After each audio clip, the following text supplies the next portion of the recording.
എല്ലാ മനുഷ്യരുടെയും മതവിശ്വാസങ്ങളെയും പാരമ്പര്യങ്ങളെയും സംരക്ഷിക്കാൻ ഉത്തരവാദിത്തമുള്ള സർക്കാർ അതിനു പകരം ക്ഷേത്രങ്ങളെ കൊള്ളയടിക്കുകയാണെന്ന് മുസ്ലിം ലീഗ് സംസ്ഥാന സെക്രട്ടേറിയറ്റ് അംഗം കെ.എം. അബ്ദുൾ മജീദ്. UDF ജില്ലാ കൺവീനർ ഷിബു തെക്കുംപുറം നയിക്കുന്ന പുതുയുഗ സന്ദേശയാത്ര വാരപ്പെട്ടിയിലെ പിടവൂരിൽ ഉദ്ഘാടനം ചെയ്യുകയായിരുന്നു അദ്ദേഹം. ഒരു പ്രത്യയശാസ്ത്ര ചട്ടക്കൂടിനെ നിരന്തരം പിന്തുടരുന്ന കമ്മ്യൂണിസ്റ്റ് പാർട്ടിക്ക് മറ്റു മനുഷ്യരുടെ ആത്മീയ സ്വാതന്ത്ര്യങ്ങളിൽ ഇടപെടാനും അസ്വസ്ഥതകൾ സൃഷ്ടിക്കാനും എന്തവകാശമാണ് ഉള്ളതെന്ന് മുസ്ലിം ലീഗ് സംസ്ഥാന സെക്രട്ടേറിയറ്റ് അംഗം കെ.എം. അബ്ദുൾ മജീദ് പറഞ്ഞു.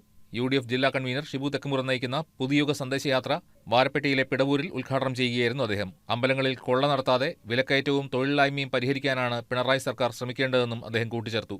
UDF നേതാക്കളായ MS Eldhose, PK Moidu, Shameer Panackal, AB Abraham, Bhanumathi Raju, Prince Varkey, KP Babu, Abu Moideen, AC Rajasekharan, AT Paulose, Mathew Joseph, Mamachan Joseph, PC George, PK Chandrasekharan Nair, Babu Paul തുടങ്ങിയവർ സംസാരിച്ചു. പുതുയുഗ സന്ദേശയാത്ര രണ്ടാം ദിവസം പുതുപ്പാടി, മാതിരപ്പള്ളി, ചെറുവട്ടൂർ, ഇരുമലപ്പടി, നെല്ലിക്കുഴി, തൃക്കാര്യൂർ മേഖലകളിലൂടെ സഞ്ചരിച്ച് കോട്ടപ്പടി പഞ്ചായത്തിലെ ചേറങ്ങനാലിൽ സമാപിച്ചു. എല്ലാ പ്രദേശങ്ങളിലും സന്ദേശയാത്രയ്ക്ക് ലഭിച്ച സ്വീകരണം കേരളത്തിലെ ഭരണമാറ്റത്തിന്റെ ശക്തമായ സൂചനയാണെന്ന് ജാഥ ക്യാപ്റ്റൻ ഷിബു തെക്കുംപുറം പറഞ്ഞു.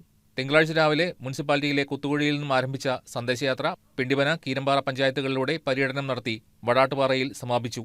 News desk KCV news.